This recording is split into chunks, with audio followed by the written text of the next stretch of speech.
Il y a des amitiés qui ne meurent pas. Elles se défont, lentement, presque poliment.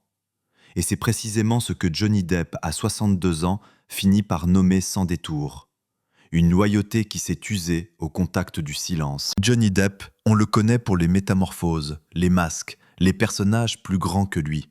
Mais derrière la légende, il reste un homme qui a longtemps confondu protection et disparition. Un acteur qui, quand tout devient trop bruyant, s'efface. Willem Dafoe, lui, appartient à une autre école, celle des comédiens qui regardent l'inconfort en face, qui l'appellent travail et qui avancent quand même. Deux tempéraments, deux manières de traverser la même industrie. Et, entre eux, cette chose rare, une amitié née non pas dans la confidence, mais dans l'observation. Ils se croisent très tôt, dans l'ombre d'un film qui a marqué une génération, Platoon, d'Oliver Stone, sorti en 1986, où Dafoe tient l'un des rôles les plus mémorables, tandis que Depp apparaît, jeune visage parmi d'autres, presque déjà en retrait. Dans ces plateaux-là, on n'apprend pas seulement le métier, on apprend la hiérarchie, la peur de mal faire, la fatigue, la façon dont les égos occupent l'espace. Et parfois on repère, au milieu du bruit, quelqu'un qui n'a pas besoin d'écraser pour exister. Puis des années passent, les trajectoires divergent, les noms deviennent des marques. Et pourtant, ils se retrouvent, des décennies plus tard, dans une autre mécanique collective.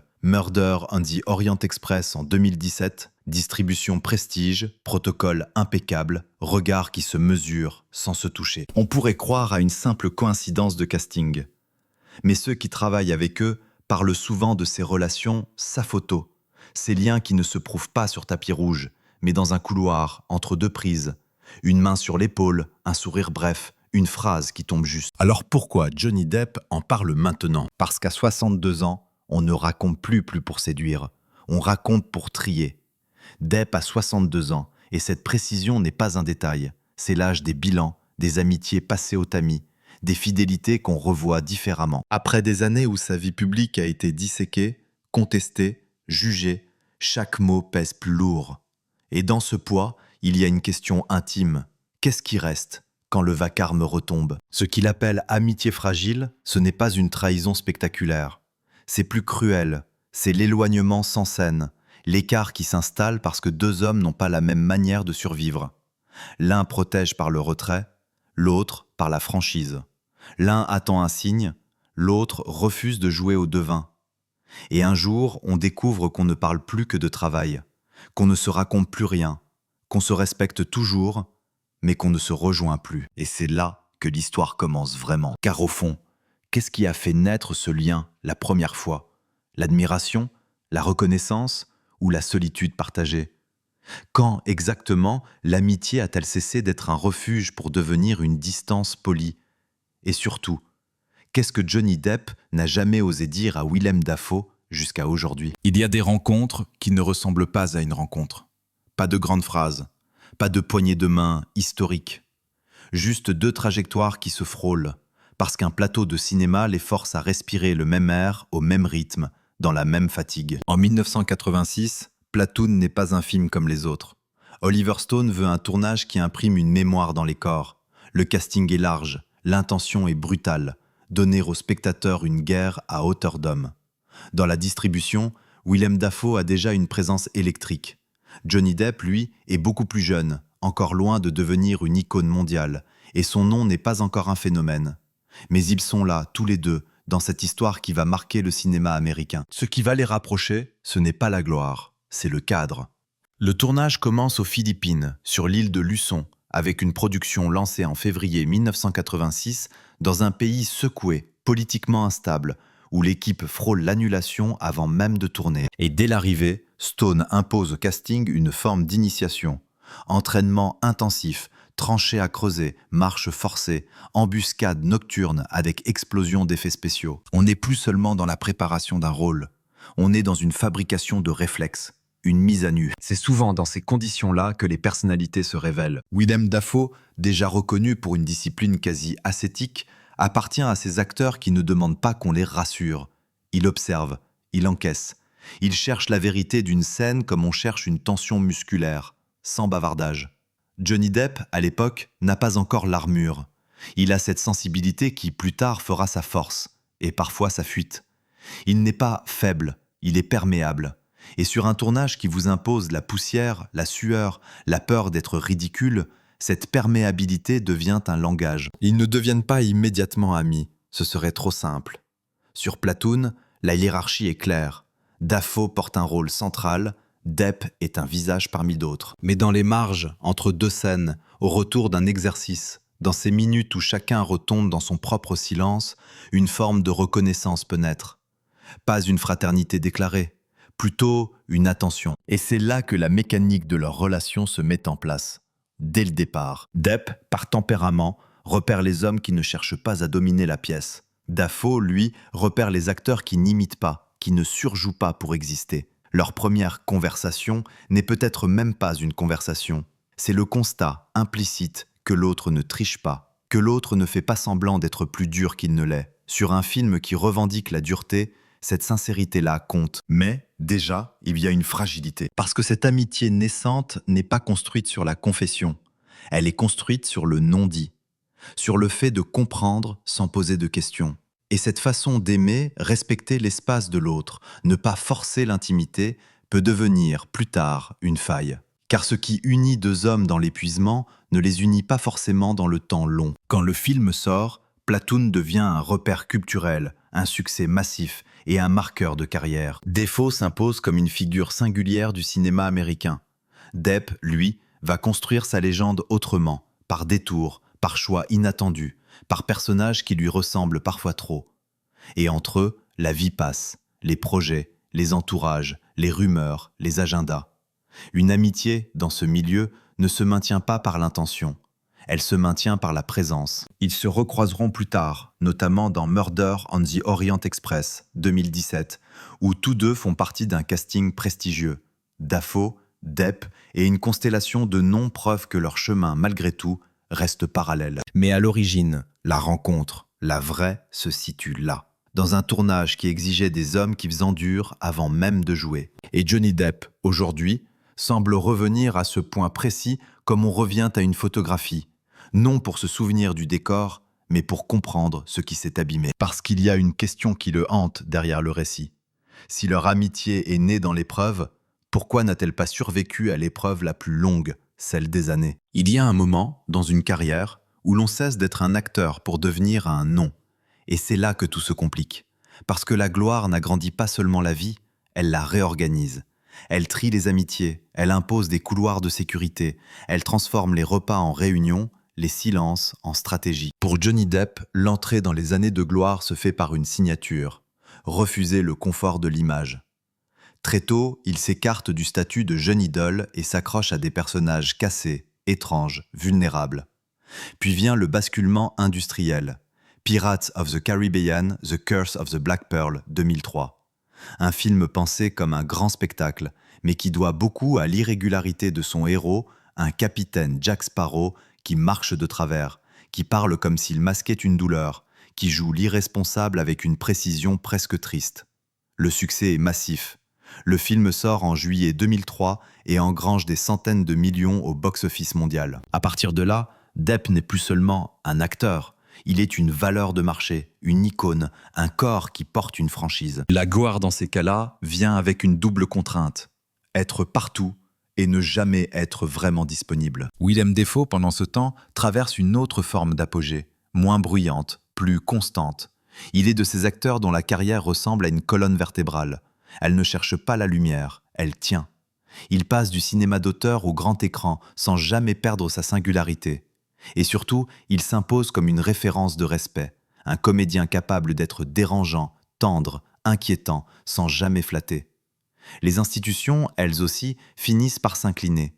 Dafoe sera nommé plusieurs fois aux Oscars au fil des décennies, pour Platoon, 1986, puis Shadow of the Vampire, 2000, The Florida Project, 2017, et At Eternity's Gate, 2018. Deux formes de gloire, donc, et deux manières de s'y tenir. Depp vit une célébrité qui prend toute la place, une gloire qui attire les caméras, les commentaires, les attentes, et qui progressivement exige de lui une diplomatie permanente. Il reçoit aussi une reconnaissance institutionnelle. En 2008, il remporte le Golden Globe du meilleur acteur, comédie musicale, pour Sweeney Todd. Mais même ce trophée, même ce prestige, ressemble à des parenthèses. On a l'impression que Depp est toujours en fuite, non pas devant le travail, mais devant la cage de la perception. Dafoe, à l'inverse, semble habiter son métier comme un artisan habite son atelier. Il accepte la visibilité quand elle arrive, mais il ne lui appartient pas. Il continue de choisir des rôles risqués, de naviguer entre les styles et de préserver une forme de stabilité intérieure. Même sa notoriété, paradoxalement, ne le décentre pas, elle s'ajoute. C'est précisément dans ce contraste que l'amitié devient fragile. Car une amitié, pour survivre à la gloire, a besoin d'une chose simple, du temps non négocié. Pas un SMS entre deux avions, pas une accolade lors d'une première. Du temps où l'on peut être inutile, où l'on n'est pas Johnny Depp, où l'on n'est pas Willem Dafoe, où l'on redevient juste quelqu'un. Or, à mesure que Depp devient une figure mondiale, la spontanéité recule. Le cercle se resserre, les rencontres se filtrent. Et une relation comme celle qu'il a avec Dafoe, faite de respect, de pudeur, de peu de mots, peut se retrouver, sans qu'on s'en rende compte, reléguée au rang des liens sûrs, mais lointains. Puis survient ce moment symbolique. 2017, Murder on the Orient Express. Un film de prestige, une distribution chorale, un casting qui ressemble à un dîner diplomatique. Depp y incarne Ratchet, Dafoe y joue Hardman. Tout est élégant, cadré, contrôlé. Il se retrouve, oui, mais au sein d'une machine où chacun est déjà une image. Une machine où l'on se parle parfois plus par professionnalisme que par affection. Et là, sans qu'aucune scène ne l'annonce, une question s'installe. Qu'est-ce qu'il reste de leur première reconnaissance, celle de Platoon, quand l'un vit sous l'ombre d'un empire médiatique et que l'autre continue d'exister par la marge choisie? Depp, aujourd'hui, semble dire que la gloire n'a pas détruit leur amitié d'un coup. Elle l'a simplement rendue plus difficile à entretenir.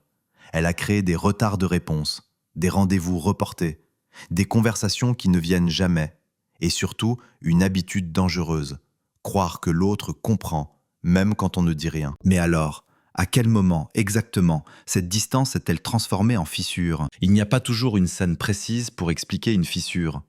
Parfois, elle commence par un détail presque ridicule.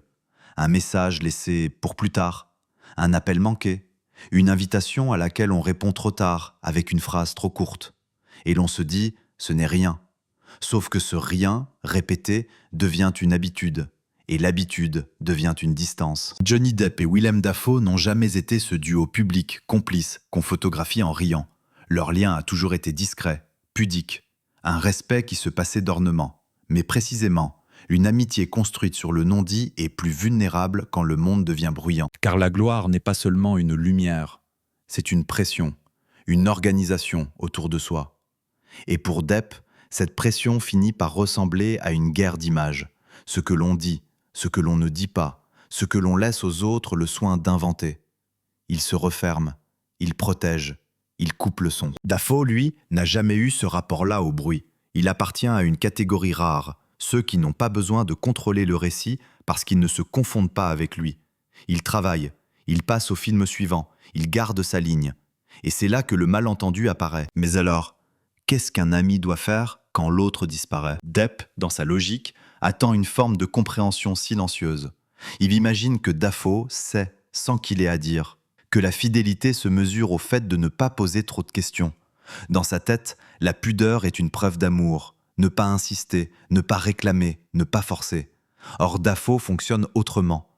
Pour lui, la loyauté passe aussi par le fait d'être là, concrètement, même maladroitement, appeler, revenir, dire « je ne comprends pas, mais je suis là ». Et quand cette présence n'est pas possible, il faut au moins un mot. Pourtant, entre eux, les mots ont toujours été rares. Au début, cette rareté est élégante. Elle rend la relation pure, presque à l'abri de l'industrie. On n'exploite pas l'autre, on ne l'utilise pas comme un accessoire social. Mais avec le temps, cette même rareté devient un piège. Parce que quand quelque chose change, personne ne le nomme.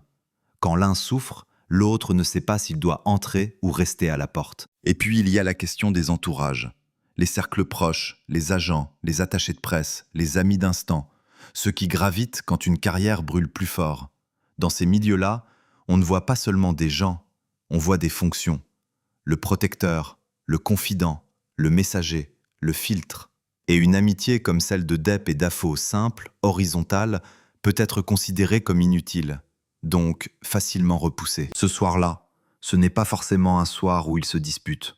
C'est peut-être un soir de première, un événement mondain, une salle pleine de sourires polis. Ils se croisent, ils s'embrassent rapidement, ils échangent 2 phrases trop banales. Et chacun sent, sans le dire, que quelque chose manque. Que l'ancienne proximité, celle de l'épreuve partagée, ne se retrouve pas si facilement dans les salles. Alors on promet de se revoir, on dit, on se rappelle, on le pense, sincèrement. Et puis la vie reprend, et l'on ne se rappelle pas. Le plus douloureux dans les fissures, ce n'est pas la colère, c'est l'absence de colère. Parce que sans colère, on se dit que ce n'est pas grave, que ce n'est qu'une parenthèse. Sauf qu'une parenthèse, parfois, ne se referme plus. Depp, aujourd'hui, semble reconnaître un mécanisme. Quand tout devient trop fragile autour de lui, il réduit le monde. Il s'accroche à quelques visages. Il se coupe des autres, même des amis sûrs, parce qu'il ne veut pas leur imposer son chaos. Il croit faire preuve de délicatesse. Il croit protéger. Défaut, à l'inverse, peut interpréter ce retrait comme une décision, pas une crise, pas une tempête intérieure, une décision. Et c'est là que l'amitié se met à vaciller, quand le silence de l'un ressemble, pour l'autre, à une mise à distance. On imagine souvent les ruptures d'amitié comme des explosions. Ici, c'est une érosion. Une relation qui se maintient sur le respect, mais perd sa chaleur. On se félicite, on se soutient de loin, on se tient au courant par intermittence. Et, intérieurement, une petite question reste coincée. Est-ce qu'on est encore proche ou est-ce qu'on est simplement resté correct? Et c'est exactement ce qui va préparer la crise. Parce qu'à un moment, l'un des deux ne peut plus faire semblant que tout va bien. À un moment, la pudeur ne suffit plus. À un moment, l'amitié exige un geste, ou elle devient un souvenir. Il y a des moments où une amitié n'a plus le luxe d'être discrète. Parce qu'un événement arrive, violent, public, irréversible. Et soudain, le silence n'est plus une élégance, il devient un choix. Et c'est précisément là, dans la crise, que Johnny Depp situe le point de bascule. L'instant où l'amitié avec Willem Dafoe a cessé d'être un lien vivant pour devenir une ligne fragile, tendue à distance. Le trouble ne naît pas d'un seul fait, mais d'une période. Des années où le nom Johnny Depp n'est plus associé d'abord à un film, mais à une tempête. Procès, accusations, prise de position, commentaires incessants. Un récit public qui se déploie comme une machine et qui oblige chacun autour de lui à se positionner ou à se taire. Le procès en diffamation très médiatisé de 2022 notamment transforme sa vie en feuilleton mondial, disséqué en direct, jour après jour. Dans une telle exposition, les amitiés deviennent des tests. Elles sont sommées de prouver quelque chose, d'afficher un camp, d'émettre un communiqué, d'être claires. Or, Defoe n'est pas un homme de déclaration. Il n'a jamais été un acteur qui se précipite dans le commentaire. Il travaille, il évite le bruit, il se méfie des jugements instantanés. Depp, lui, vit ce silence au présent, dans une urgence émotionnelle. Et c'est là que tout se joue. La même absence de mots peut être interprétée comme prudence ou comme abandon. Mais alors, que doit faire un ami quand le monde entier vous regarde tomber? Depp n'attend pas une défense spectaculaire. Il n'attend pas un grand discours héroïque. Il attend quelque chose de plus intime, presque plus simple. Un signe direct. Une voix au téléphone. Une phrase qui dit « Je te connais ». Parce que dans une crise publique, le pire n'est pas d'être critiqué par des inconnus. Le pire, c'est de ne plus savoir ce que pensent ceux qui comptent. Et, dans son récit, le point de rupture ressemble à cela. Non pas une dispute, mais une absence de geste au moment où le geste aurait compté. Pourtant, on peut comprendre l'autre côté. Dafoe appartient à ces artistes qui refusent de nourrir le spectacle. Il peut croire qu'un soutien privé vaut mieux qu'un soutien affiché. Il peut aussi considérer qu'intervenir publiquement, c'est se faire aspirer par une logique médiatique qu'il combat depuis toujours. Et puis il y a la prudence, humaine. Dans un dossier complexe, chargé, où chaque mot devient une arme, certains choisissent de ne rien dire parce qu'ils ne veulent pas se tromper. Mais Depp, lui, n'est pas dans l'analyse. Il est dans l'effondrement d'un monde. Ce soir-là, ce peut être un soir d'insomnie, quand les notifications n'arrêtent pas, quand les articles s'empilent, quand les proches conseillent la stratégie, quand l'ami qu'on croyait évident n'appelle pas. Ou pire, il appelle, mais trop tard, avec une phrase trop neutre. Et cette neutralité, dans une tempête, peut être ressentie comme une gifle. La crise ici n'est pas seulement médiatique, elle est intérieure. Parce que Depp se retrouve face à un miroir brutal. Il réalise qu'il a construit ses amitiés sur une croyance dangereuse, l'idée que le silence prouve la solidité, qu'un lien vrai n'a pas besoin d'être entretenu, qu'on peut disparaître longtemps, et revenir comme si de rien n'était. Or, la crise lui apprend l'inverse. Une amitié, même profonde, peut se casser sans bruit. Et la rupture, au fond, c'est cela. Le moment où Depp ne se sent plus autorisé à revenir. Parce qu'il a trop tardé, parce qu'il n'a pas donné de nouvelles, parce qu'il s'est protégé au point de devenir inaccessible. Et parce que de l'autre côté, Dafoe a peut-être fini par se dire « Je ne peux pas être le seul à tendre la main ». Ce n'est pas une colère qui éclate. C'est une porte qui ne s'ouvre plus aussi facilement. Il reste correct, il reste respectueux. Ils peuvent même, en public, prononcer de belles phrases l'un sur l'autre. Mais dans l'intime, quelque chose se fige. La sensation d'avoir raté le bon moment, d'avoir laissé passer l'instant où l'on pouvait encore parler simplement. Et c'est là que la crise devient une rupture silencieuse, une relation qui continue d'exister, mais qui n'a plus la même densité. On ne se dit plus les choses, on se regarde de loin. Et l'on comprend, avec une lucidité douloureuse, qu'une amitié peut survivre au temps, mais pas toujours à l'épreuve du monde. Il y a une idée fausse sur les tempêtes médiatiques. On imagine qu'elles se terminent quand le verdict tombe, quand la caméra s'éteint, quand le public se lasse. En réalité, la tempête laisse autre chose. Une poussière fine, une fatigue dans les gestes, une prudence dans la voix. Et pour Johnny Depp, l'après ressemble moins à une victoire qu'à une convalescence. Le 1er juin 2022, quand le procès s'achève en Virginie, le monde retient surtout le fracas des chiffres, la dramaturgie d'un procès suivi en direct, et cette phrase devenue immédiatement un symbole. Depp déclare que le jury, lui, a rendu sa vie. Il ajoute qu'il est vraiment humble face à ce moment. Une phrase simple, presque trop simple pour ce qu'elle contient en creux. 6 ans d'images qui l'ont précédé, de contrats suspendus, de réputation devenue sujet de débat permanent. Mais retrouver sa vie ne signifie pas retrouver son ancien monde. Après la tempête, Depp se réorganise. Il ne revient pas en triomphateur, il revient par biais, par fragments. Le premier refuge est presque logique, la musique. Dès l'été 2022, des articles décrivent son intention de repartir en tournée en Europe avec Hollywood Vampires. Ce n'est pas un caprice de star, c'est une respiration. Sur scène, on n'a pas à se justifier. On joue, on chante, on traverse. La musique, pour lui, a toujours été une manière d'échapper au tribunal des commentaires. Puis vient le cinéma, mais pas tout de suite, pas n'importe comment. En 2023, son retour à l'image passe par un cadre particulier, Cannes. Jeanne du Barry, film de Maïwenn dans lequel Depp incarne Louis XV, est annoncé comme film d'ouverture du Festival de Cannes 2023. Ce choix est un signal. Le retour, oui, mais dans un espace où l'on parle de mise en scène, de rôle, de présence, pas seulement de polémique. Depp se réhabitue à être regardé pour un personnage et non pour une affaire. Et ensuite, il déplace encore l'axe. Au lieu de chercher immédiatement à redevenir l'acteur bankable, il réapparaît comme auteur, comme réalisateur. Maudit, 3 Days on the Wing of Madness, biopic autour d'Amedeo Modigliani, est présenté comme un film réalisé par Depp et circule en festival en 2024, avec une trajectoire de sortie qui se dessine ensuite. Là encore, le geste est parlant. La réalisation, c'est reprendre la main. Choisir le cadre, choisir le rythme, refuser que le récit soit dicté par d'autres. C'est ici que l'après la tempête touche directement l'amitié fragile avec Willem Dafoe. Parce qu'après un choc public, certaines relations se réparent d'elles-mêmes. On se parle, on s'explique, on retrouve l'ancien naturel. Et d'autres restent en suspension. Non par haine, par gêne, par précaution, par fatigue. On ne sait plus comment revenir. On ne sait plus si l'autre veut encore vous voir sans contexte. Et quand 2 hommes se sont toujours compris sans s'expliquer, la convalescence peut paradoxalement les éloigner davantage. Depp, dans cet après, semble faire ce qu'il sait faire, reconstruire sans bruit, revenir au travail, revenir aux gestes concrets.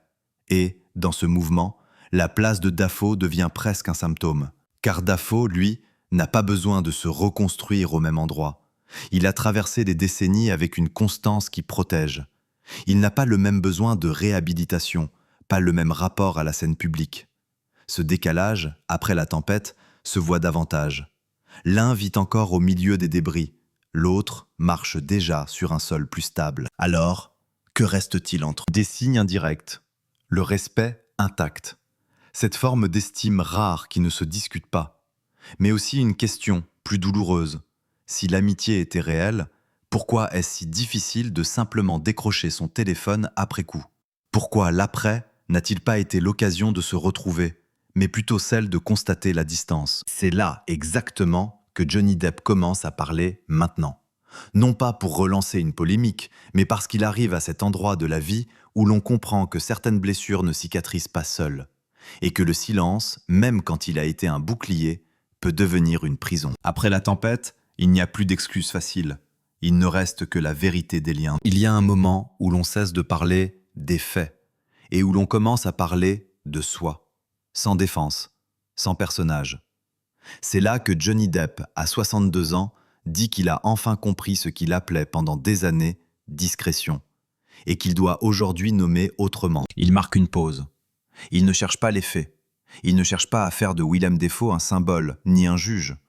Il parle d'un homme réel, avec qui il a partagé quelque chose de rare. Cette fraternité silencieuse qui se fabrique dans l'effort, dans la fatigue, dans l'absence de flatterie. Et puis il lâche la phrase, presque à voix basse, comme si elle l'étonnait lui-même. Je pensais que me taire, c'était protéger. Et immédiatement, une autre vérité apparaît derrière. Protéger qui, exactement? Parce que la révélation n'est pas un scandale. Ce n'est pas Defoe m'a trahi. Ce n'est pas Depp m'a abandonné. La révélation, c'est plus intime, plus inconfortable. Johnny Depp reconnaît que la fragilité de leur amitié vient surtout de sa propre manière d'aimer. Une manière qui évite le conflit, qui évite la demande, qui évite même la présence quand la présence devient risquée. Il le dit sans pathos, presque comme un constat professionnel, sec. Je suis devenu quelqu'un qui disparaît. Et j'ai appelé ça de la pudeur. Il s'arrête, comme s'il cherchait les mots exacts, ceux qui ne trichent pas. Puis il ajoute, en parlant de défaut, quelque chose qui ressemble à de l'admiration et à un aveu. Willem, lui, il ne disparaît pas, il traverse. Dans cette phrase, tout est là. Le contraste, l'incompréhension, et surtout une forme de honte. Car l'amitié fragile, ce n'est pas seulement la distance, c'est la comparaison permanente entre deux façons de tenir debout. Depp raconte qu'il a longtemps regardé Defoe comme on regarde un homme qui n'a pas besoin d'armure. Pas parce qu'il n'a pas mal, mais parce qu'il accepte d'avoir mal sans transformer ça en mystère. Et cette clarté-là, Depp la respecte. Mais elle le met aussi en difficulté. Il y a un passage où il devient encore plus précis. Il ne donne pas de date, il ne dramatise pas. Il évoque simplement un moment où il aurait dû appeler, où il a hésité, où il a remis au lendemain. Puis il reconnaît ce mécanisme qu'on connaît tous, mais qu'on avoue rarement. J'ai attendu le bon moment. Et le bon moment n'arrive jamais. À ce stade, la révélation est nette. Il ne reproche pas à Defoe de ne pas avoir parlé. Il se reproche à lui-même d'avoir transformé le silence en système. Et surtout, d'avoir confondu une amitié solide avec une amitié qui n'a pas besoin d'entretien. Puis vient la phrase la plus difficile, celle qu'on dit rarement à 30 ans et qu'on ose parfois seulement à 60, quand on n'a plus envie de gagner, mais de comprendre. Je n'ai pas su être un ami facile. Il précise, et c'est là que sa voix devient très calme, qu'il n'a jamais voulu mettre Defoe dans ses problèmes, dans son chaos, dans son bruit. Il croyait faire preuve d'élégance, il croyait épargner. Mais il réalise, enfin, que cette élégance peut blesser, qu'épargner l'autre, parfois, c'est l'exclure. Et dans cette révélation, il y a un souvenir, une scène minuscule, presque invisible, mais qui dans un documentaire dit plus que 1000 images. Depp raconte une phrase qu'il aurait dite, ou qu'il aurait voulu dire. Il la donne au présent, comme si elle était encore suspendue entre eux. Je voulais t'appeler et te dire, je suis là. Et je n'ai rien dit. Silence. Il ne cherche pas à se justifier. Il ne demande pas qu'on le plaigne.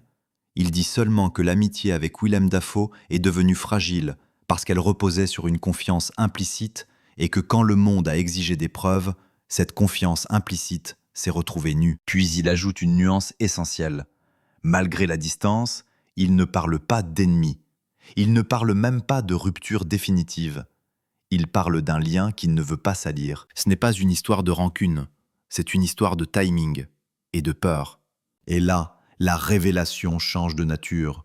Ce n'est plus un récit sur deux acteurs célèbres, c'est un récit sur la façon dont les hommes, souvent, apprennent trop tard à dire ce qu'ils ressentent. Il conclut, doucement, avec une phrase qui ressemble à une ouverture.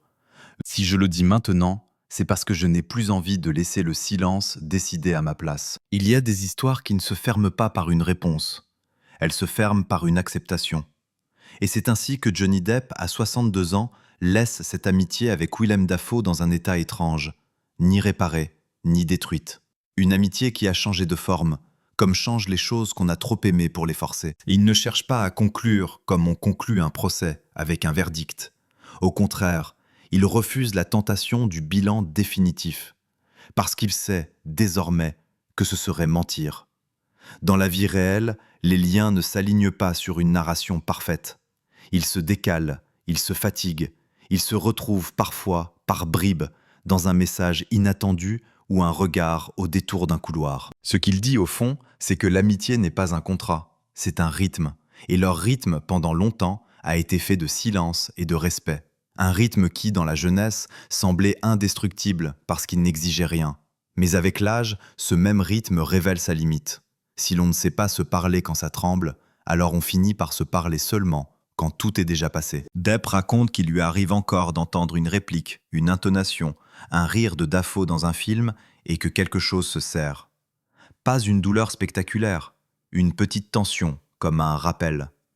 Il ne parle pas de regret théâtral, il parle d'un sentiment adulte, beaucoup plus discret, la conscience de ce qu'on a laissé s'éloigner sans l'avoir voulu. Et, dans cette conscience, il y a une forme de tendresse, une gratitude, parce que l'amitié, même fragile, a existé, elle a compté, elle a été là au bon moment, au début, quand rien n'était garanti, quand l'industrie pouvait vous avaler sans laisser de traces. Cette première reconnaissance, sur un tournage comme Platoon, n'a pas été une illusion. Elle a été une base, et même si la base s'est fissurée, elle a façonné quelque chose dans sa manière de regarder les autres. Cette idée que le respect peut être plus précieux que l'enthousiasme, plus solide que la flatterie. Il le dit avec une sobriété presque étonnante. Ce qu'il admire le plus chez Dafoe, aujourd'hui, ce n'est pas le talent, même si le talent est évident. C'est la constance. La manière de rester un homme de travail, malgré les décennies, malgré les nominations, malgré l'aura. Pour Depp, c'est une leçon. On peut survivre à la gloire sans se perdre complètement, mais à condition de ne pas confondre solitude et protection. Alors, qu'est-ce qu'il reste ? Il reste l'idée que la fragilité n'est pas une honte, qu'une amitié fragile n'est pas une amitié fausse. C'est une amitié qui a porté un poids trop lourd pour sa structure initiale. Une amitié née dans l'épreuve, mais qui n'a pas appris à traverser la durée. Et cette nuance, Depp y tient, parce qu'elle empêche le récit de devenir une accusation. Il dit aussi, sans s'étendre, sans scénariser, qu'il a compris une règle simple, presque banale, mais qu'on découvre parfois trop tard. Appeler un ami n'est pas un acte dramatique, c'est un acte d'entretien. Un geste minuscule, mais régulier, qui empêche le lien de se transformer en souvenir. Et dans son épilogue, il y a une dernière image, très calme. Ce n'est pas une image de cinéma, c'est une image intérieure. Il imagine un jour où ils se reverront, peut-être sur un plateau, peut-être à une cérémonie, peut-être dans un endroit où il n'y aura pas besoin de se justifier. Il n'imagine pas une grande réconciliation. Il imagine quelque chose de plus simple. Deux hommes qui se comprennent, enfin, sans se protéger. Il ne promet rien. Il ne vend pas une morale. Il laisse la porte entr'ouverte, comme on laisse une lumière faible dans un couloir, pas pour faire joli, mais pour ne pas se perdre complètement. Et puis il conclut, sans effet, avec cette phrase qui ressemble à une vérité arrachée. On peut aimer quelqu'un et ne pas savoir le garder près de soi. Et sur la table, il reste une photo. Le temps, lui, ne dit plus rien.